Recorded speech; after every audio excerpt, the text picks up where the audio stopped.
And I see people over investing in courses that teach them how to write copy that converts. They overinvest in their skills. And most people that I see come through the group or that I hire are very hyper-focused on becoming better at email copywriting or whatever. And it's like, really, their skill set is fine. And you can, in my opinion, you can go on YouTube and find free content that's going to teach you pretty much anything. But it's like the mindset and beliefs that they carry with themselves, that's the tipping point, right? So someone is maybe caught in this cycle of overtraining on these skills that they already have as a way to procrastinate going all into their freelance business because there's a fear that they haven't addressed yet, or there's some kind of limiting belief stopping them from going all in, and they're using these courses as a way to procrastinate pretty much. So the people who I see excel the fastest just go into it, make mistakes quickly, learn quickly, evolve. Don't take things personally, learn how to take criticism and feedback, and also learn how to value their worth. Welcome to the Paid Copywriter Podcast for free thinkers and introverts who just don't fit the 9-to-5 mold and want to break free and start a business of one. I share all of the tips, strategies, and behind the scene fails of how I transitioned from a 9-to-5 career to freelance writing despite having no experience. So if you want to learn all things copywriting, persuasion, psychology, and marketing, make sure you subscribe or follow whether you're listening to this on podcast or YouTube. Okay, Amy, why don't we start off by you just introducing yourself, what you do, and some of that high level stuff. Okay, great. My name is Amy Leisner, and I am an agency owner and freelance copywriter and coach and mentor. In human design, I'm a manifesting generator. So if you know anything about that, that means we have a lot of things going on. So it's always funny, like, who are you? What do you do? It's like, where do I begin? But that being said, I never know how to do these without starting way at the beginning. So I was born and raised in central Wisconsin, and I went to school in Chicago, and I actually went to school for dance. So I have a dance background. And then from Chicago, I moved over to LA, the LA area, and I was a traveling preschool dance teacher. And then I was kind of managing a territory for that company. And that's where I discovered marketing. I was like, wow, when my flyers and everything's in my schools look really nice and I'm leaving thoughtful notes to parents, more kids sign up for my classes. Well, this marketing thing is interesting. Traveling preschool dance teachers don't make tons of money. So I went back to school for advertising, and that's where I discovered copywriting. It was just a required course. The advertising degree was geared towards graphic designers to be art directors, but we had one copy class, and I thought I was going to be learning about copyright law. That's how little I knew about it. And then I got in there and wow, like it's writing the ads, and this is great. And it's also, for me, copywriters are a lot of the big idea people too. Big campaigns, it seems to be the copywriters that have the big vision. And I love that, the high level concept for ads.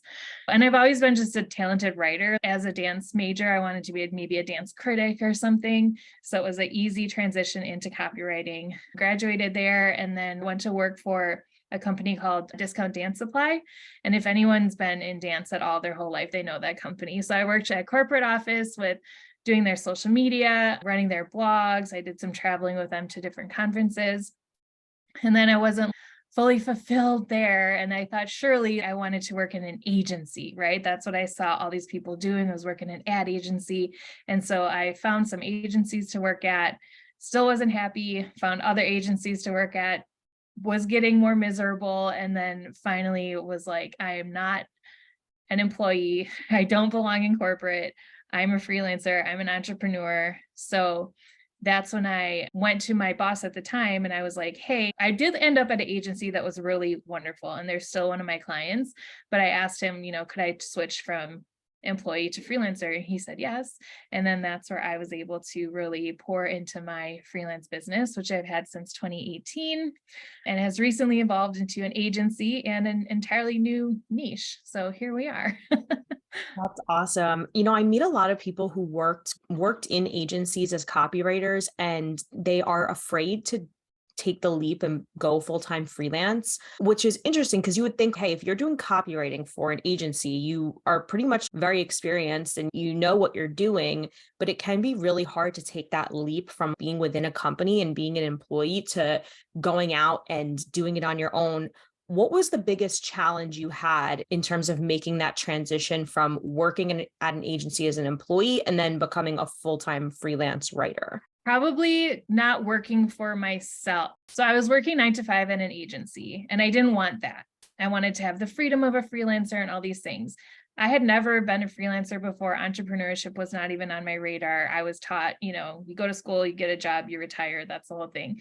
So now all of a sudden I'm a freelancer entrepreneur, and I was still putting the same restrictions and confines on my schedule as working in a company. So I wasn't even that much happier per se in that freelancing role right away. There was a much sharper learning curve to being that freelancer and being that person who I saw, these people like the laptop lifestyle and people working on the beach. And it's not like you flip a switch. At least for me, I couldn't just flip a switch and be like, okay, I'm free now and I can go work at a coffee shop or whatever. I was still at my desk by 9, taking a break at noon, finishing up at 5. And I was working with a business coach at the time, and I was crying, was stressed out about something. And she's like, well, you're just putting these restrictions on yourself, just like that was on you in your agency. So unlearning that and playing around with the freedom you actually have and the control you actually have in your time and your schedule, setting boundaries with clients, that was the most surprisingly challenging thing about switching to freelance. Wow. So I thought you were going to say the getting clients piece and the generating business piece, because that's where a lot of people struggle. But I'm so glad you went in that direction with like unlearning the corporate structure, because that is something that I did struggle with and I'm still kind of struggling with. So I started freelancing in 2019, I believe. So right around the same time as you. I left a full-time job, but I was in sales. So I wasn't even doing anything marketing related at that point. And Amy, literally just 2 or 3 months ago, I'm going to say, I stopped setting an alarm. So I've been freelancing for years now, full time, but I always kept that same structure of wake up at 6 a.m., get to work, sit down. And I just hit a point recently where I'm like, wait, I made the decision that I'm not taking calls before 1 o'clock or before 12 o'clock in the afternoon, which was always my biggest pet peeve, was having to get on calls and talk to people in the morning before I was ready and became a human. So if I don't have those calls, why am I still waking up at 6 a.m. and putting myself in this rigid schedule? So just recently I stopped setting an alarm. I just wake up naturally. And that was something I had read about in Tim Ferriss, 4-hour work week. It's so funny how you have to break out of that mold, but at the same time, that mold probably helps you succeed because it gives you some discipline and structure, right? Mm-hmm. Absolutely. I think you kind of have to earn it in a way. I wasn't stressed about clients necessarily. I'm sure I was, but my agreement was that I still had that agency. And prior to me making that switch, I had built up some side hustle clients. So there was a cushion there. So I'm not a take a leap person. I need to have some type of structure, foundation in place for me to feel comfortable enough to go for it. I love that you segued into freelancing by turning your agency job into a client. If people could do that, they would feel so much more comfortable taking the leap into full-time freelance, because you have that business built in. And then now you're just filling in the nooks and crannies to up your income for hustling for clients off the bat, which is where most people start. Right. Yeah. There was a time when I was quote unquote hustling for clients, but it never really felt that way because I just have learned to not be available for certain stressors, so sometimes I'm just in a more active biz dev phase of my freelance job. Sometimes I am blocking off an hour or 2 a day for biz dev. I'm cold emailing, which you're the queen of. Yeah. I've used your scripts. They work. And then other times it's more of a flow, and most of my business has been built on referrals too, so that's another thing with this gig is there are no rules, and we've been taught a lot, we've been conditioned certain ways, and then it is the unlearning of all that and really forging your own path is when you're going to find that quote unquote success that you probably see on Instagram. Right. Tell me about referrals. Do you do anything to actively drum them up, or do you feel like clients just do it on their own? And I ask because I feel I've never been the type of writer who gets these like magical referrals. It has happened, but I have built most of my business with cold outreach. And sometimes when I hear other people talk about the fact that they get all these referrals, I'm like, do I suck? Because I don't feel people refer me that often. Or do you have some referral trick where you're asking for it? I don't think I necessarily ask for it when I have a really clear and specific niche. And trust me, I have gone through probably half a dozen niches in the 5 years I've been in business. But just for example, my most recent one, I was a copywriter for coaches. So that's a really easy, field to be kind of known in. And then if you go that route, you can be even more specific, like health coaches, wellness coaches, whatever. But by making that clear in my outward marketing, who I serve, then it just became really top of mind, easy for coaches. And I'm also friends with a lot of coaches, but it became easy for them to just refer people my way. Just, yeah, we want things that are simple and easy. So if you can go all in on a niche and then you just make it the obvious choice for someone to send people your way, I think that's one of the best ways to get referrals. So you might feel like you're talking to yourself a bit if you're doing social media marketing, for example, but just really speaking to that ideal client in your marketing, showing up as consistently as possible. And then people scroll and they don't necessarily read everything. They don't necessarily consciously pick up on what you're doing, but their subconscious is going to notice, oh, she's the go-to person for beauty industry or whatever. So just making that niche really clear, I think, is a great way to get referrals. Yeah. And doing a good job. Like, people pass up that part too, but if you're serving quality products and you're going above and beyond and you're just a really good copywriter, you're reliable, you figure stuff out on your own, like that alone is going to bring you referrals. For sure, for sure. And that's something I focus on a lot in my courses, how to do a good job for your existing clients so that you can continue to get work from them on like a retainer basis versus constantly having to go out and start from scratch. But I want to go back to what you said about niche, because you said you've had several niches. I feel like this is one of the hottest topics in our space, freelance copywriting, because some people say you should not have a niche. I'm the opposite. I say you should have a niche, but I like what you said that you've had several different niches. Walk me through your history with that. Yeah. So when I first started, I wanted to write for local small businesses. That was my niche. And I did cold outreach. I just went on Google and I found all these small businesses I'd want to work with, and then made my little spreadsheet with their emails and would reach out that way. And then I narrowed that down to the restaurant industry. I wanted to just focus on restaurant industry. And then I wasn't gaining traction on that. I gave it a good go. I gave it a few months and then I'm going to pivot. And I don't even remember where I went to after that, but it was probably more coaches, entrepreneurs, that space, because that was a lot of the content I was consuming. So then it felt good to focus on that. It just kind of made sense. It was easy. So I stuck with that probably the longest, and then kind of got burnt out on that. And so switched way over to left field with the dance industry now. And I like to say that having a niche is the best way to get referrals, make yourself known. It's easy to show people your Instagram profile, for example, as a resume even.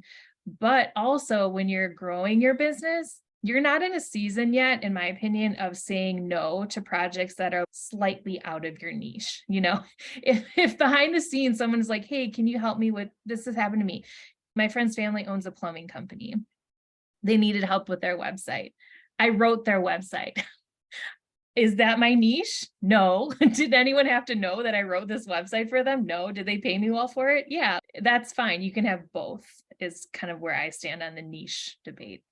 Yes. And I think people have this fear that they're going to be boxed in, but you do get those opportunities that come to you that are not squarely in your niche. Like for me, I started off broad as B2B technology, and then I got even more narrow down into like sales enablement software companies. But that did not stop the marketing technology companies from reaching out to me. When they see you're in some type of sphere, they will come to you, even if they see you have a very defined expertise. I think when you start narrowing down even more, you just become that more compelling to the clients that you are trying to target. So yeah, maybe you're just applying to, like you said, restaurant copywriting positions, and they see that that's your specialty. So that raises your profile and makes you more marketable because you have that niche, but it doesn't detract inbound interest. Right. Exactly. Yeah. You're not blocking yourself by that. You're actually expanding what you're open to bringing in. Right. Which seems counterintuitive, but It does. I want to talk to you about your copywriting experience and your journey within the coaching space, because I swear, Amy, this is the number one, I don't know where it comes from, but this is the number one niche that students that come to me want to pursue. And I am in such a black and white, rigid niche, which is B2B technology. There's certain norms in this industry. It's different than the coaching industry. It requires a different voice and tone. I believe it's probably a different type of sale versus me getting a B2B tech client is probably going to be a lot different than getting coaching clients. Can you peel back the curtain and give us the lowdown on writing for coaches, course creators, entrepreneurs? Yeah, people are not going to like my answer. If a coaches are personal brands, right? They are selling themselves as the product. A lot of coaches have amazing courses and they put out a lot of content. And I feel that it's a bit out of integrity to have a copywriter come in and write content for them from scratch, right? From a blank page, write me something. I don't think that's in alignment with the people they're serving because they're supposed to be serving up their knowledge and their expertise. That being said, why I loved working with coaches so much as a copywriter and content creator and content organizer, basically, is that they have this wealth of content that you can pull from and repurpose. And that does take a copywriter's skill. It takes someone who knows the industry, who knows marketing to watch a coaching call, let's say, and know that, hey, this riff that this coach just went on for 5 minutes is going to be an amazing email, or this one is going to be an amazing caption. And you're transcribing it at first, and then you're going in and crafting it into a nice, caption or whatever it is. But it's not like I'm going to hire you and you're going to work from scratch. And if it is, I don't know if I agree with that. But the opportunity for copywriters, and for me, why it's so fun too, is you find these coaches who you would like to sign up for their programs and you get access to all their stuff. Like you get access to all their programs, their courses to create content from that. So that is, I think, one of the draws. And then there's also the income piece of it. Some coaches are making a really high income. And so they also know the value of copywriting and content because that's how they built their business and they were doing it themselves before. So they understand how much time this takes, how much of a pain it can be sometimes when you'd rather be focusing on you being the visionary of your business.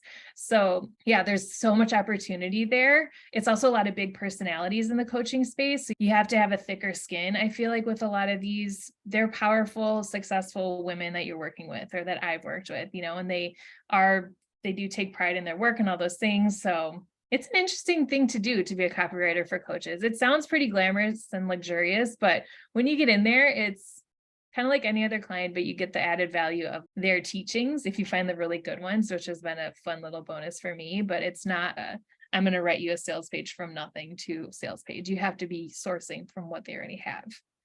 For sure. Do you find that going about finding those clients is difficult for copywriters? I know you said you kind of have a network of coaches, so it's been easy for you to get referrals. But my assumption is that if you're just starting out as a copywriter, brand new, the course creator and entrepreneur space might be a little bit difficult because it's probably built a lot on those word of mouth referrals and trust. Mm-hmm. Yeah. I've gotten some from just applying, which was kind of random and rare, but even starting in at, I don't want to say lower level, but if you see a coach that you really want to work with and you see they're looking for like a VA or something like that, just to get in there and kind of work your way up, that's a really good opportunity if you're new. I think building up skill sets in maybe a few other places before you get into the high level coaches. That being said, if you see someone post a job opening on Instagram or LinkedIn and you want to work with them, obviously always apply if you really want it. Forget the list of their requirements, quote unquote, because that's just a wish list. Someone told me that once and I was like, oh, that makes so much sense. Because when you're new, you're like, well, how am I supposed to have 5 years experience doing this? And it's an entry level position. That doesn't make any sense. That's because it's a wish list. So if there's one thing on there you can do and you're excited about the position, always apply.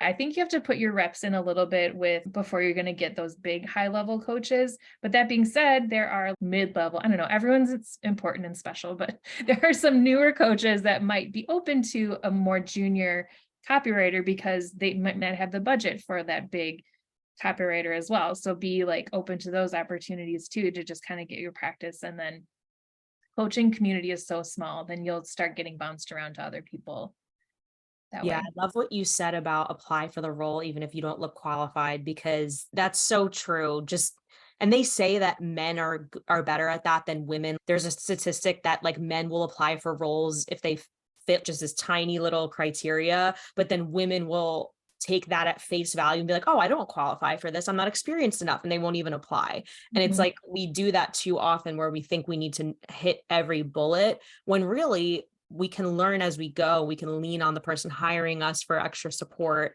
So I want to underscore that. And I do love the VA approach that you took, because I think not every coach is at the point in their business where they have a designated copywriter. I think you have to be at a certain income level to have that role on your team. A lot of coaches just start out with, hey, I need help with social media posts and some VA activities, but copywriting is involved. So if you can get in on that ground level and blow them away because you're a good writer, then eventually you're not only getting the experience in the portfolio that you can show to other people, but you're like, you could grow with that coach and become their writer, which is cool. Yes, absolutely. I have an agency now and I have some contractors working for me, and one in particular I hired as a VA, right? Just had her, and she turns out to be a really good writer. And those are unicorns, first of all. If you can find someone who knows their way around like email software and can also do some graphics in Canva and can also write copy, that is amazing. That is such a valuable skill. And I would arguably say the copywriting piece is the hardest part of all that. Anyone can copy and paste into an email software, but if you can also craft the email itself and do all that stuff too, that is so valuable. Yeah. And I'm in the middle of hiring a VA for the first time. I'm building out my standard operating procedures. So we need to talk offline about that. If you have any referrals for me, Yeah. I would love that. But I agree, because it is hard to get someone with both skill sets. Me personally, as a copywriter, if somebody said, hey, go into my email software and set this up, I'm not doing it. I'm not in implementation. I'll write the words, but then you got to find someone. So it is hard to find someone who's good at both. And speaking of your agency, this is what I want to get into. So you have a popular Facebook group. You have an agency where you hire writers. Tell me about the patterns or the trends you see in terms of what makes someone excel as a freelance writer. What are those traits that they have in common? And what are the downfalls where you see people just get stuck struggling? It always goes back to mindset. And I see people over investing in courses that teach them how to write copy that converts. They over invest in their skills. And most people that I see come through the group, or that I hire, mostly that come through the group, are very hyper focused on becoming better at email copywriting or whatever. And it's really, their skill set is fine. And you can, in my opinion, go on YouTube and find free content that's going to teach you pretty much anything. But it's the mindset and beliefs that they carry with themselves. That's the tipping point, right? So someone is maybe caught in this cycle of overtraining and over teaching on these skills that they already have, as a way to procrastinate going all into their freelance business because there's a fear that they haven't addressed yet, or there's some kind of limiting belief stopping them from going all in. And they're using these courses as a way to procrastinate pretty much. So the people who I see excel the fastest just go into it, make mistakes quickly, learn quickly, evolve. Don't take things personally, learn how to take criticism and feedback, and also learn how to value their worth and know their numbers. I was just on a call with someone who wants to reach a certain goal in their business, wants to work a certain number of hours a week, but hadn't done the math yet to learn what that hourly rate would be. And it doesn't mean you have to charge per hour. It's just in your head, when you're coming up with your proposals and your packages, if you want to reach this goal, you can't be charging this much and working this many hours. The math doesn't math. So I think focusing more on mindset and knowing your numbers and having a niche to start out with, those are the three things that the people who have that kind of unlock, I see them move up faster. Yes. And this is something I teach as well, is setting your income goal first and then working backward. And what's interesting is that any business would understand that at like a gut level of, hey, I'm not going to survive as a business if I'm not making X. Just a general business, whether you're a gym, a restaurant, here's our operating cost, and we need to generate a certain amount of revenue in order for us to continue. But as freelancers, for some reason, that doesn't compute.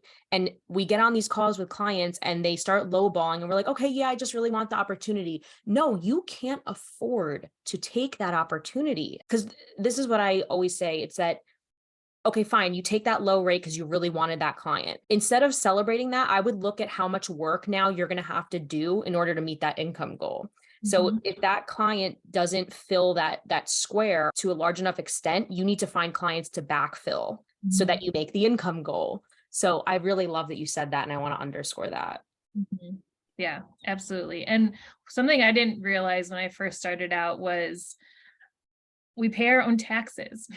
We pay our own business supplies. Like going from corporate to being a freelancer, it's all those little things that you don't really take into consideration. And I proposed my own hourly rate for the agency that I left with for freelance, and I lowballed myself so bad, like so bad. I had no clue what I was doing. I just did the math in my head. Like, if I make this much per hour, then I'm still making this salary. But I didn't factor in any of that other stuff. And I told my husband, and he's like, "You asked for what?" It's like, "Well, I don't know." Like, but luckily down the line, I like, got asked for a raise, which is nice because you have, you know, that authority as a freelancer to be like, you can ask for a raise or a change in agreement pretty much whenever you want to a certain extent. But yeah, like don't feel bad if at first there's a lot of learning curves because you're just going to learn. But like I said, the sooner you put yourself out there, there's no, what is it? It's a phrase in NLP. It's like, you can't fail. There's no failure, only feedback. You're just learning. You're just collecting data and then do a little better the next time. I love that. There's no failure, only feedback. That goes perfectly with kind of like the trial and error pricing that I used in order to get my rates to what they are. It's like I would get on calls with clients, and if I spit my rate out and they said, okay, yeah, that's fine, I'm like, maybe I could have gone a little further then. So, or if I get on a call and someone's like, whoa, that's out of my budget. Okay, fine. Go to the next client. Let's see what their reaction is. It's like, it's all just feedback. And unfortunately, what I see with new freelancers is that they go into these calls so tense and with so much riding on that one call. Like, oh my God, I finally got someone to answer. And now we're getting on a call and I need this client. The minute you say, I need this client, you're fucked, excuse my language, because the power dynamic is completely off balance. We're not employees like begging for a certain salary and negotiating that way. We're a service provider. We're saying, here's the price.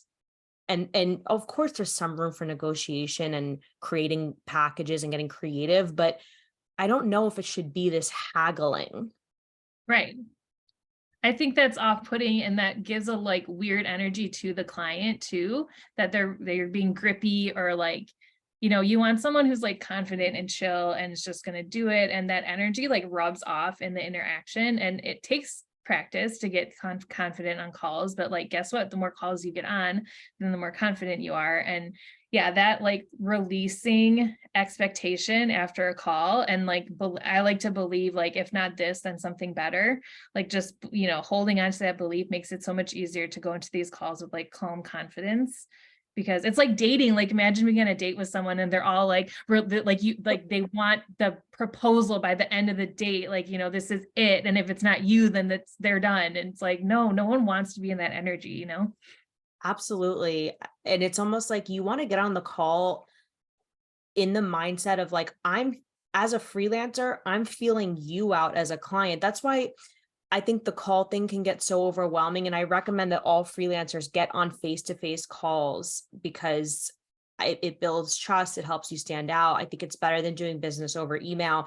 But that call shouldn't be like, hey, I'm going to get on this call and pitch myself. It's going to be like, hey, I call it a discovery call because I was in sales and that's what we called it, discovery call. It's like you're discovering whether you two are right for one another, not whether you qualify really. Right. Yeah, They exactly. already qualified you based on what they saw online, or else they wouldn't be getting on a call with you. Mhm. Yeah, exactly. And I like shifting that kind of paradigm too. I try to do that a little in the group. It's like coming from corporate, and it's a bit of a toxic, not bit, like toxic agency culture where, your leaders are like narcissistic white guys who are just horrible. And like, I was like, this is effed up. Like, you're not above me because you have this CEO title. Like, I'm providing a service and that's important. So to try to like even out that playing field, like with freelancer and client, which is interesting going from corporate to freelance because there is a hierarchy in corporate, I suppose. So then shifting over to be more equal players, like that helped me with confidence too, to look at my clients more as an equal, as like almost a business partner. What I'm providing you is super valuable. And like, we're peers at this point. Like we're both, I'm providing a service, you're providing me payment for that service. And it just makes it more easy and fun. And that's another way to get referrals too, is just be like chill and easy to work with. And then your clients are going to tell their friends to like hit you up too. Yes, for sure. Are there any industry changes you're noticing, like in the freelance copywriting space, things that are shifting, trends you're seeing, anything like that? Well, there's obviously Chat GPT that is all the buzz right now. And I personally love it. I love it. I think it is a smart tool for us to embrace and, learn how to use and utilize to our best interest.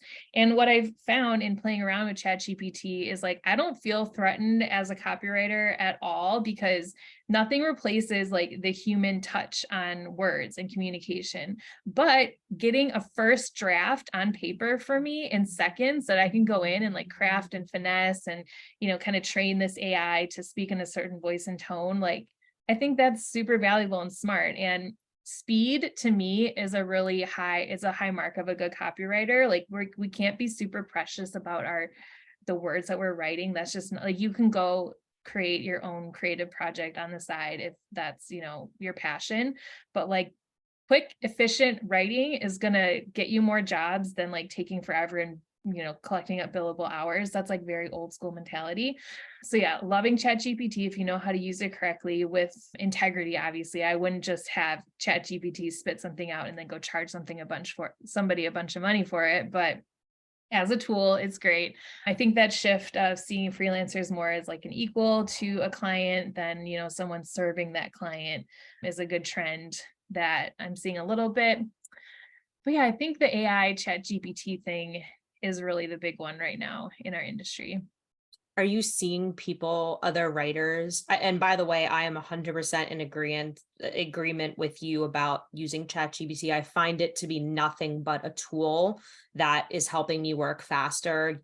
It's very similar actually to the process of, it literally is just a time condenser, because as a copywriter and a content writer, you are already pulling information from other places. This isn't like this imaginative fiction writing process where it's like, I'm going to sit here and think about a story. It's like, no, you're writing informational content or you're writing marketing copy, and that needs to come from somewhere. So it almost just takes that process and condenses it and puts it right in like chat format, like Googling. Yeah. Yeah. I remember writing blogs back in the day, and I would have like my document open, and then I would have like tabs open for 5 other blogs. Yep. And then I would look at this one, rewrite that paragraph and put it maybe the 3rd bullet point instead of the 2nd one, and then open this one, rewrite that paragraph. It's doing that, but faster. You're exactly right. Yeah, for sure. And you're never just leaving it as is, because the robot is overly formal, has a lot of fluff. Like, I would say that's the biggest drawback of AI, is that it seems to not be able to be super succinct. So there's always kind of like that cutting down of like, just make this more punchy or whatever. But do you see writers freaking out about AI? And do you think it's just like fear-based thinking? What are your thoughts on that? I thought I would see more freaking out than I have been, which is refreshing. But anyone who is worried about it, I think I don't know, it's going to happen. It's happening. It's like when the algorithm changes. Like, I just don't waste energy getting mad about an algorithm change, because they're always going to keep changing and evolving. Like, there's always going to be new technology coming our way.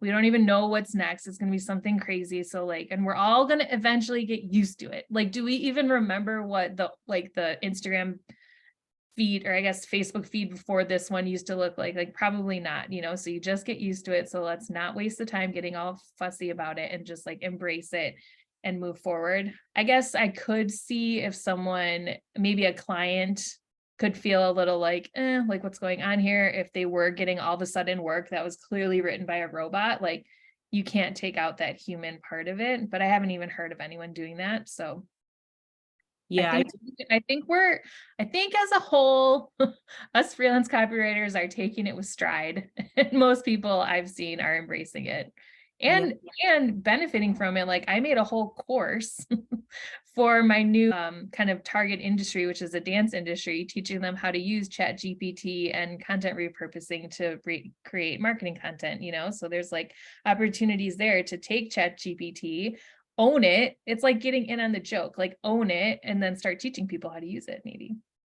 for sure. I love that you added that as like a additional service offering, because I'm assuming your clients are getting a ton of value out of that because they're just leveraging the teaching in their business. It's just a little online course, so it just teaches you how to go in there. And then, because like a lot of dance studios or small businesses or whoever start in a DIY phase of marketing. And so it's one of those entry level price point, entry level, depth of knowledge in the course. So yeah, it's fun. That's genius. I love that.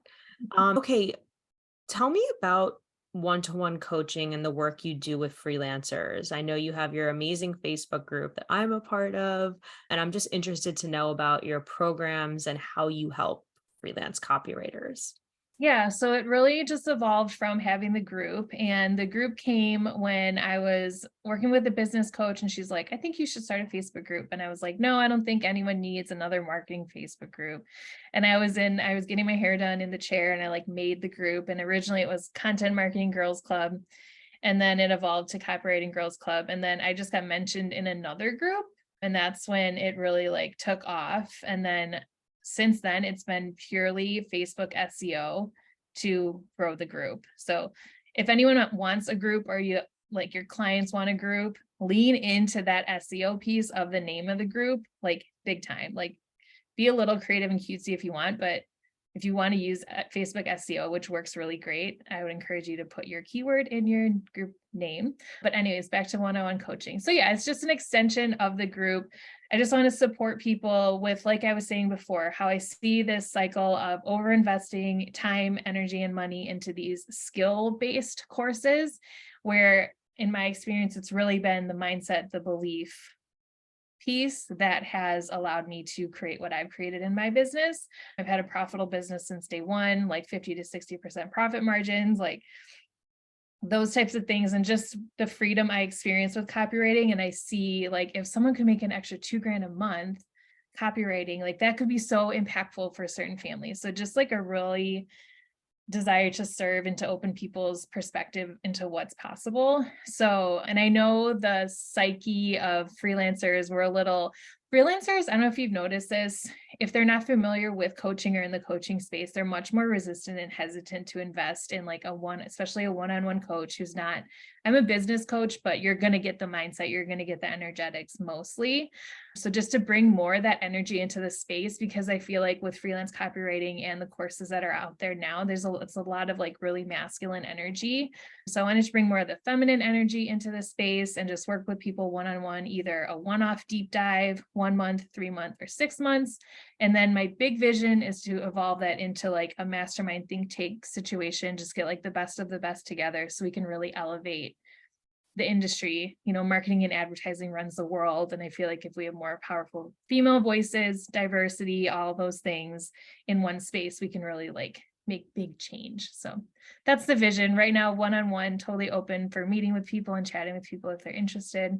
And there's those different options for like time commitment. That's awesome. Believe it or not, as someone who runs a course, I do get a lot of requests for one-to-one, and I don't do it. So I think there really is such a need for that. How does coaching work? So for those writers out there who are like, I know I need help, I don't know, and they resonate with like, oh yes, that's me. I've been procrastinating by taking the next email copywriting course, which by the way, I see that all the time. It's this overinvestment in learning the skill of copywriting, which turns out to be not as helpful as anyone thinks it's going to be, because what your client wants is going to be different. And the mistakes you make and the feedback you get from that client are 100 times more valuable than a copywriting course. It's why I never took a copywriting course. It was just, okay, learn as you go. If you can emulate what you see online and structure a piece somewhat, the client will give you the feedback, you go back and forth and you learn the skill, right? It's not about like, what copywriting course can I take? It's how do I learn to get clients and put myself out there? So I totally agree with that. So let's say people are on board with that. They're like, yes, I do need to work on the business side of my freelancing and I need the mindset, but I've never worked with a coach. How does this work? Yeah. Yeah. It's easy to get in that coaching jargon, like mindset, change your beliefs, blah, blah, blah. But it really is like you work with someone and they're going to reflect back to you what you're giving to them. And they're going to ask you hard questions that you're going to answer yourself. And you're going to come up with these breakthroughs yourself as to why some things aren't sticking and some things aren't working. Like we're going to get into like inner child stuff. So it might sound crazy and weird, but perhaps you can't bring in enough money into your business because you have this subconscious fear of money because you had a bad experience in a math class. And so this like small T trauma happened to you and now you're scared of numbers. So like you dig into that side of things. There's also an accountability piece of it where I'm working with someone one-on-one. They know the ins and outs of my business. I'm going to meet with them. This is what helps for me. This is just my personality. I'm an A student, people pleaser. I'm working on it, but having that coach, like, yes, I'm self-accountable for myself, but having that check-in person to keep me kind of like going and keeping my vision on the big vision is super, super helpful. And that's kind of what a coach provides too, is that encouragement, the healing part of it. That's at least my piece, because I feel like business and personal development is so intertwined.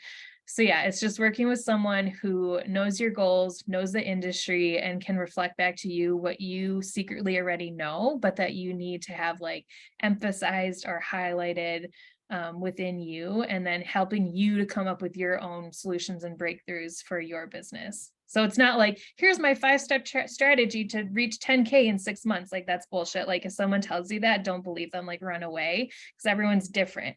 So, we're going to work through your goals, your beliefs, your limiting beliefs, your bigger picture, your vision, all this manifestation mindset stuff that's so powerful, but it's easy to be stuck in client work, for example. Like I just broke free of client work recently, and like learning that I'm more valuable, like having some creative energy left for myself because you put so much into your clients. So yeah, having someone reflect back that to you. Yeah, those are just some things that can happen in coaching. Yeah, I love it. And the money mindset stuff, that's something I'm recently delving into. Is you really don't realize how much stuff you have around money. And talk about like childhood stuff.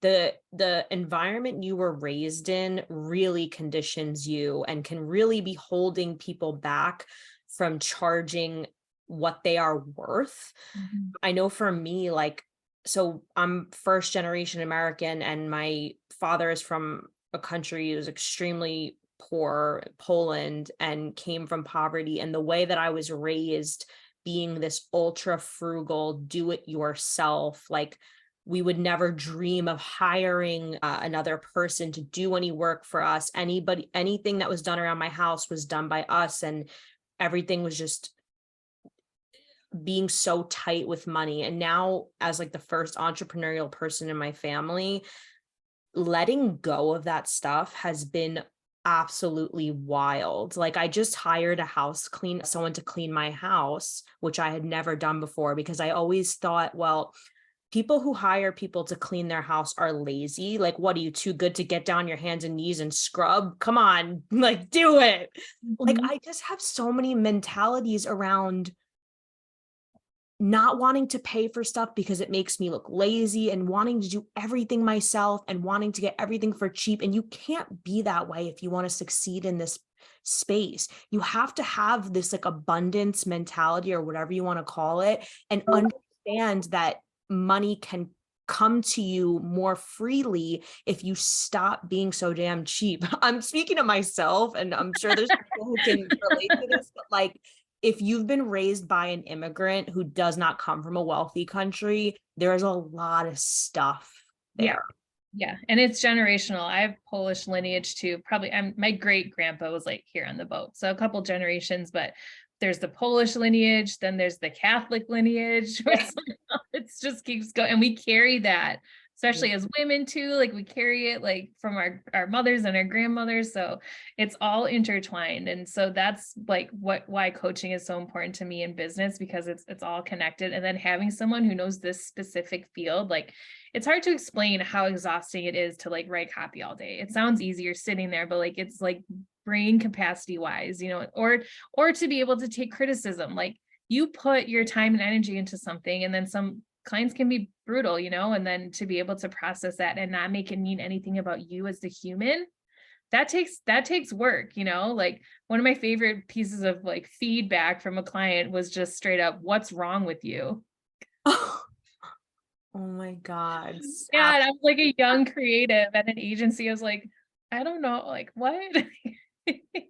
Like that's so mean, and it takes work to be able to nothing's wrong with me. Something's wrong with you probably, but I was going to say, to give feedback like that, you have to be an absolute savage. So it's what's wrong with them. But yeah, like the feedback part, I honestly feel like that's my biggest that's my biggest issue.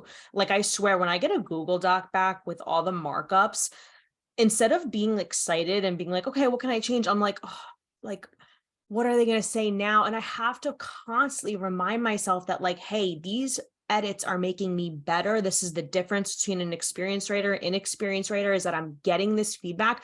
And it's so hard to look at all the red lines and not feel offended. Like, I'm so overwhelmed every time I get feedback. And I wish I could say that feeling goes away, and it's just not for me. No, for me, it's like we're human, right? So we're always going to have human reactions to things, but then it's like your rebound time. It's like, how fast can you catch that thought, reframe it, get your energy back up and move on, and it takes practice. It's a practice, but it's worth the practice, because why, be pissy for hours when you could just like be mad for a second and then move on with your life. Okay, I'll ask you one final question, and then I'm going to ask you how people can get in touch with you and reach out to you for this one-to-one coaching that I know is so needed. But I just have one question about the accountability piece. How do you keep within a coaching container? What does the accountability look like? I know that's what writers are looking for big time in this process, is accountability. Mm-hmm.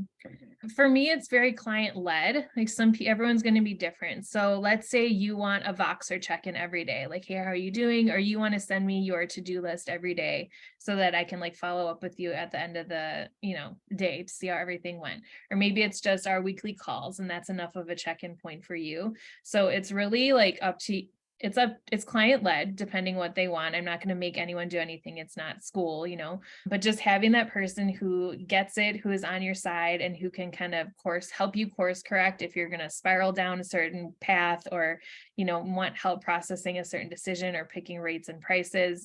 So yeah, the accountability is really just having those eyes who are not even actively, we don't even have to really correspond, but just knowing that like I'm seeing you online, or I'm checking up on you via email or on Voxer, Slack, however we decide to communicate.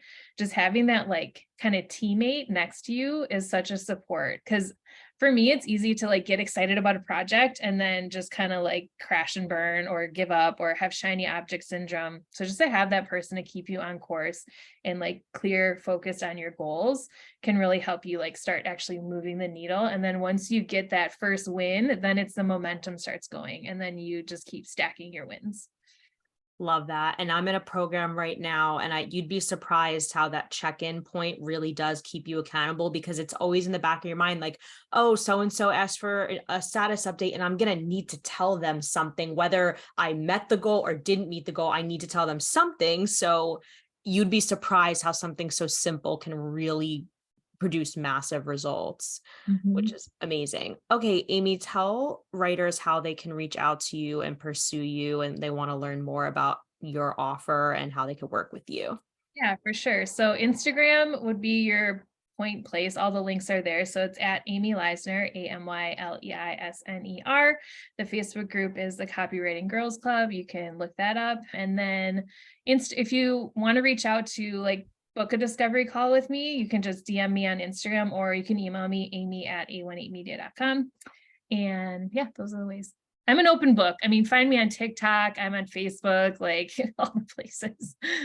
Amazing, amazing. And definitely check out her Facebook group because I've loved being a part of that, it's just such a great resource to see other writers talking about their concerns and struggles and Yeah, having. people have been sharing really beautiful stories in there lately. I don't know if you've noticed, but like how they started copywriting or like what it means to them. And so it's like a feel good, group, and also a place to network and vent. Like we don't have water coolers, we're all like in our own little rooms. So it's a nice place to just, if you have like to vent about a client or get advice or whatever, like definitely join.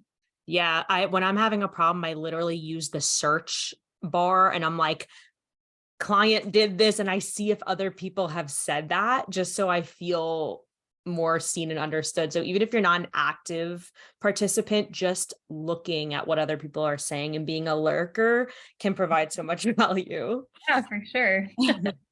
Amy, thank you so much. And this episode is going to be super helpful. So thanks for sharing all your wisdom. Of course. Thanks for having me on.